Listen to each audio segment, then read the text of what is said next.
सत्संग महाचेतना का एक बड़ा विलक्षण सौंदर्य है।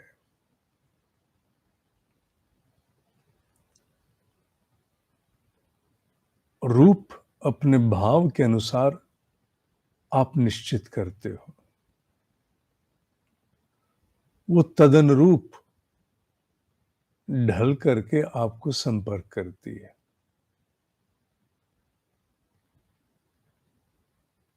महाचेतना में हम जिस किसी भी धारा अर्थात किसी इष्ट अथवा किसी ब्रह्म ऋषि जब इनकी चेतना से संपर्क में आना चाहते हैं, आंख बंद करके हम उनका स्मरण करते हैं। प्रथम संपर्क महाचेतना से ही है, चूंकि सब कुछ महाचेतना में ही है। और उस महाचेतना के उस प्राथमिक संपर्क से हमारी इच्छा अनुसार फिर चेतना में संपर्क आगे बढ़ते हैं। जितने सघन हम अपने भीतर होते हैं, उतनी ही गति से हम उस विशेष चेतना के संपर्क में आ जाते हैं, वो चाहे इष्ट हो, ब्रह्म ऋषि हो। जो कुछ कार्य होना है हमारे भीतर, क्योंकि यकायक आंख बंद करके इच्छा तो होती है कि आज मैं व्यास की चेतना के संपर्क में आ जाऊं। उदाहरण दे रहा हूं केवल समझाने के लिए।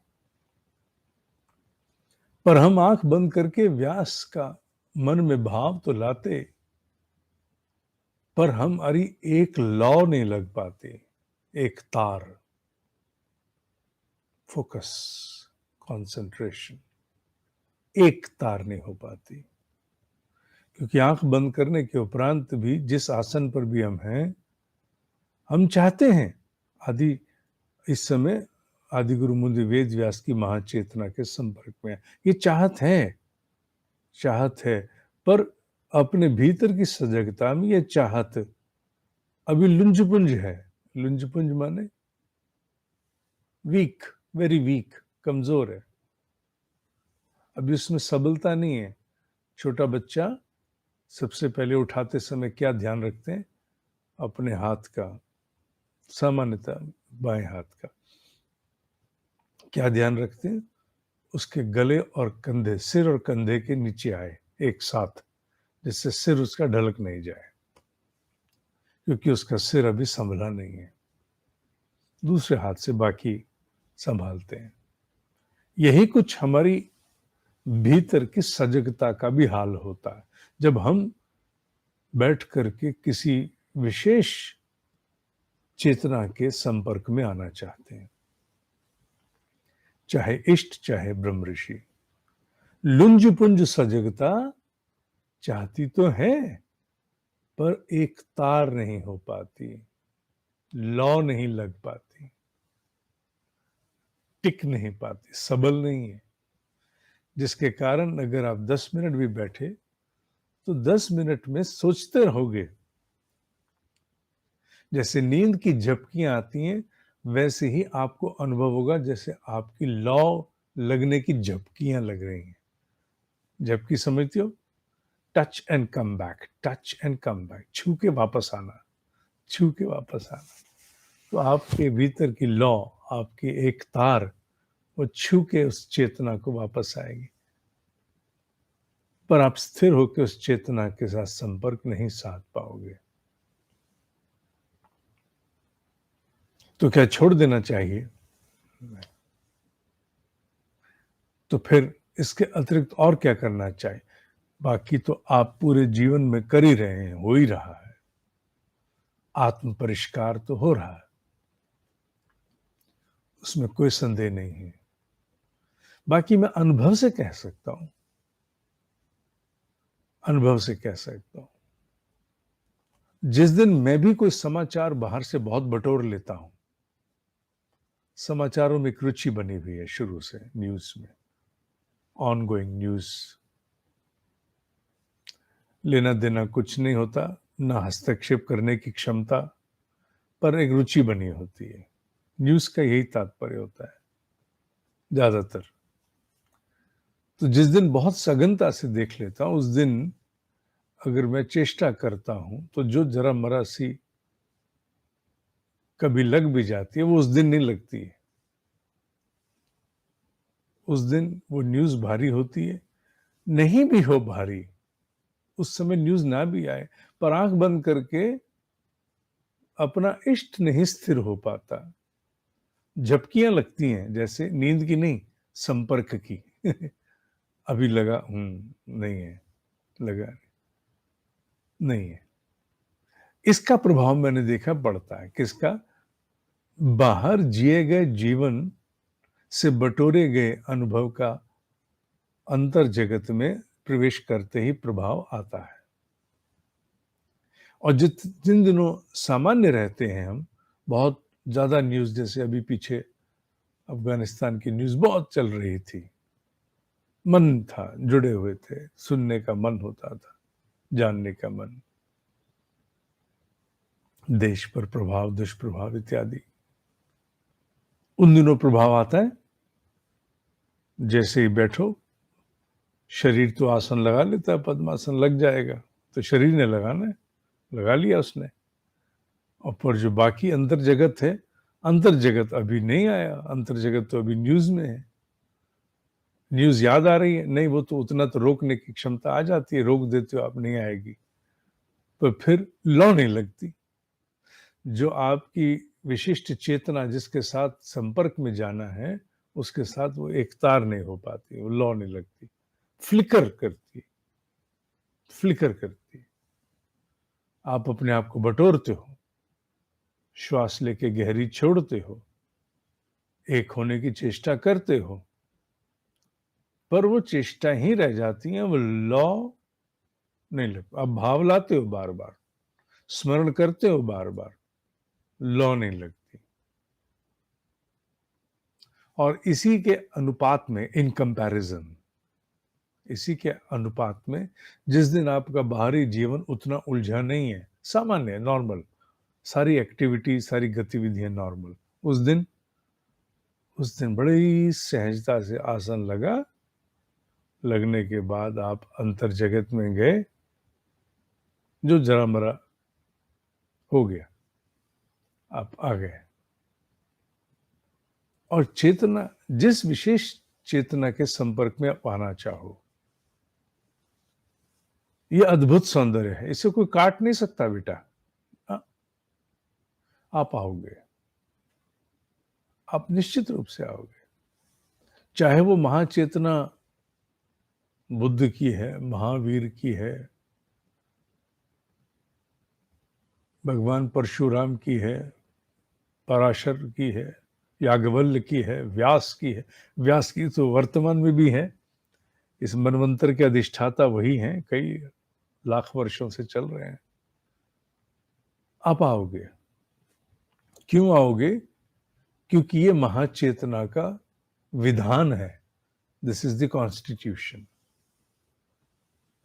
आप अपने भीतर जितने अपने आप को घनीभूत, एकत्रित करते जाओगे और अपनी विशेष उस इच्छित चेतना के संपर्क में आने का प्रयास करते रहोगे, आप निश्चित उनके चेतना के संपर्क में आओगे। तैयारी आपके पास होनी है। वो कहाँ है? वो ब्रह्मांड में कहीं भी है, ब्रह्मांड में कहीं है। अब उस दिन मैं पढ़ रहा था, एक ब्रह्म ऋषि ने लिखा है, उन्होंने नाम दिए हुए थे, मैं पूरा उल्लेख नहीं करूंगा, बात कहीं और चली जाएगी। पूरा उल्लेख दिया था उन्होंने, नाम थे, 10-15 नाम दिए थे, जो बहुत पुराने नाम है, आदिकाल के नहीं है, अभी 500-700 वर्ष के भीतर के ही नाम है, जो समस्त ब्रह्म ऋषि इस समय ब्रह्मांडों में विचर रहे हैं। अब वो कहाँ किस कक्षा में है, ब्रह्मांड के किस ब्रह्मांड है, तो क्या एक ब्रह्मांड है, एक ही अंडा है ऐसा नहीं, एक एलिप्टिकल फॉर्मेशन हो सकता है और भी हो, नेवर नो कौन जानता है। अब वो कहाँ है, नोबडी नोस।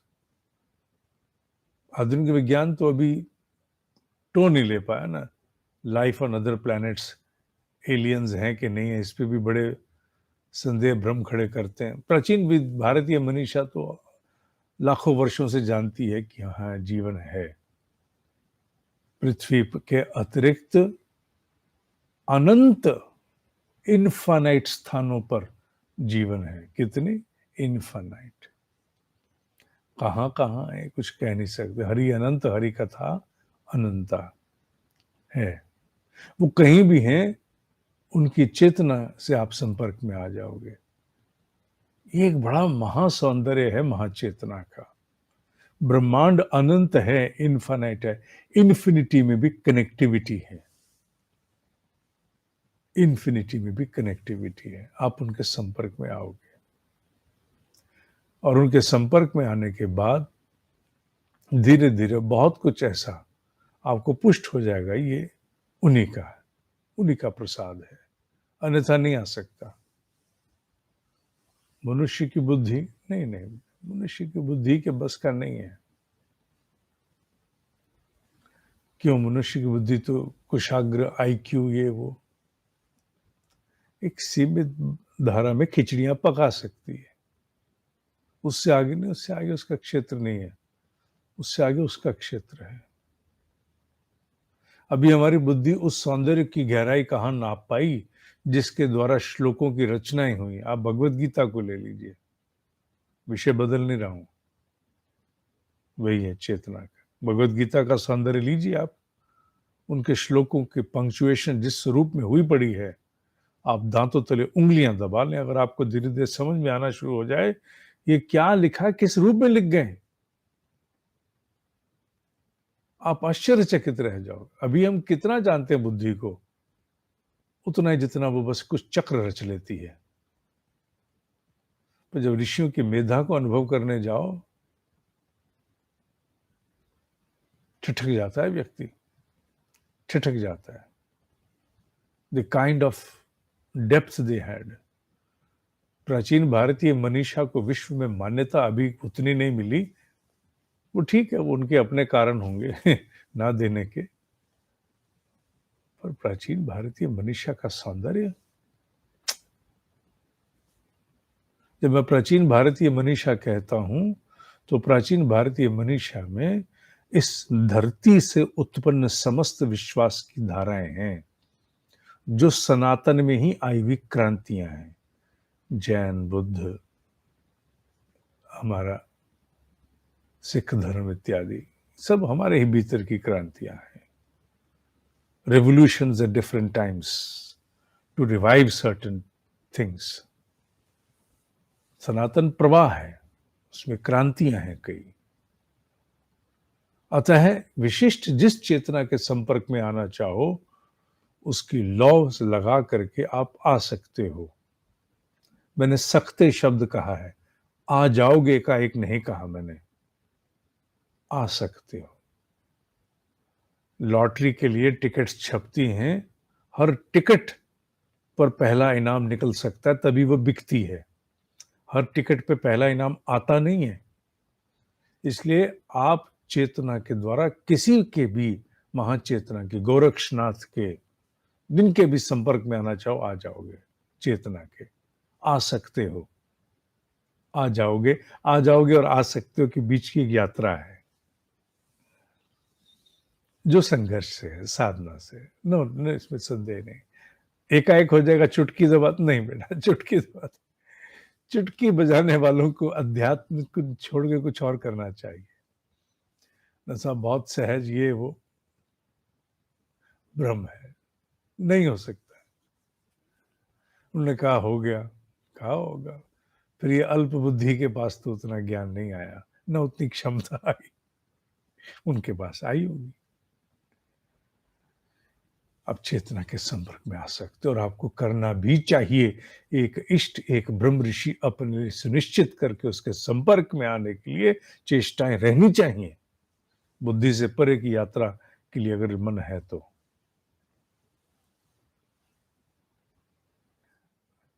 ओम ही सत्य है, ओम ही सत्य है, ओम ही सत्य है।